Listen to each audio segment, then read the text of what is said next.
Hey stupid, do you want some new games to play because you're tired of grinding out the same 2 round-based games over and over? Or worse, having to play whatever's on the front page? Well, you're in luck, because I got 5 gems that never truly saw a light of day.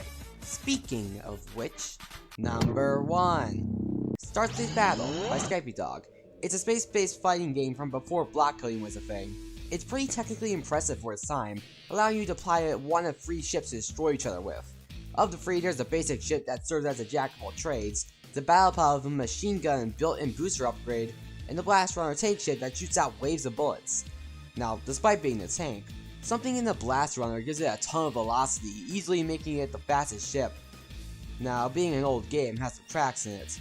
To really hit anything, you have to aim up with your gun, and it's very easy to hit yourself with your own bullets. But despite that, it's simply a fun time and a game with a lot of potential.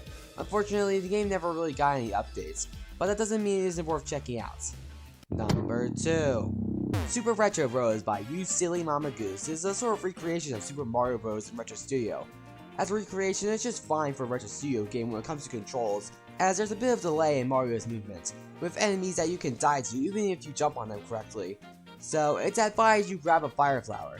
Speaking of the power-ups, they're first come first serve, so if you aren't fast enough to collect them, tough luck, especially in the other 2 maps we only have 1 mushroom. But we'll get to that later. The game in my experience was very tricky at first, however I found that with some time the game can actually be quite fun. At that point I can appreciate how cool this is on a technical scale, even if it has some hiccups. Now about the maps, there's 3 the game will randomly pick, one being World 1 from the original Super Mario, and the other 2 being throwbacks to Pac-Man and old Roblox respectively. The former being by far the hardest, as you had to go through all 4 levels without dying. The developer seems to be aware of this, as the amount of coins gained for beating it heavily exceeds that of the much easier maps. With these coins you can unlock skins, those being Luigi, Concept Farm, and even Pac-Man and the Angry Bird. Overall, this is one game I'd heavily recommend playing, as it's tricky at first, but it can be very fun if you're willing to sink the time into it. Number 3.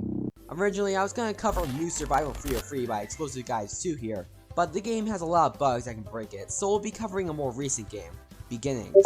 Based on the Roblox game Survival 303 from around 2016, crafty exploring is the game here. The game starts out pretty slow as you're trapped on your island until you get a raft. That's where the fun begins. You can make anything from boats to buildings, all sorts of shiny new toys to rob the natural world with. From this point you can carve your own path, whether it be trying to explore every island, build your own little safe haven, or try to climb up your way to the ore ladder to get all the sickest gear. I recommend bringing friends with you for this one, as the game is a lot more multiplayer oriented from all that I've played of it, as it'll bring you the full experience. Alright, now these last 2 games are going to be simpler and as such I'll have lots to say, so let's just get on with it. Number 4. Daffodil Meadow by Loldigger is another old game from RetroStudios' free block coding era. Daffodil Meadow itself is an obby/RPG hybrid that heavily leans on the atmosphere. While some assets have been lost to time due to RetroStudios updates over the years, it still retains most of the charm it had. If you want something that's more relaxing to play through merely for the experience of it, then this game is up your alley, as it has a lot of charm and really embodies a lot of what made old Roblox so nostalgic to look back on. Number 5.